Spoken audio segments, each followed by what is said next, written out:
Assalamualaikum warahmatullahi wabarakatuh.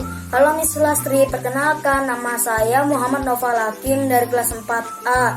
Saya akan mempraktikkan tentang perambatan bunyi.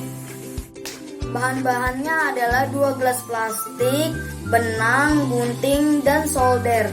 Langkah pertama, bolongkan gelas plastik dengan solder. Langkah selanjutnya, ambil benang dan langsung gunting dengan secukupnya. Selanjutnya, ikat benang, masukkan ke dalam gelas plastik.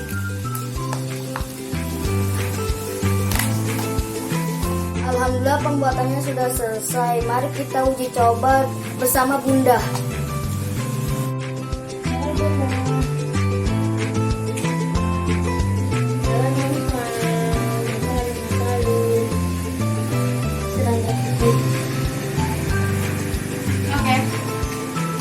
Setelah diuji coba, ternyata suara merambat melalui benang karena benang termasuk benda padat.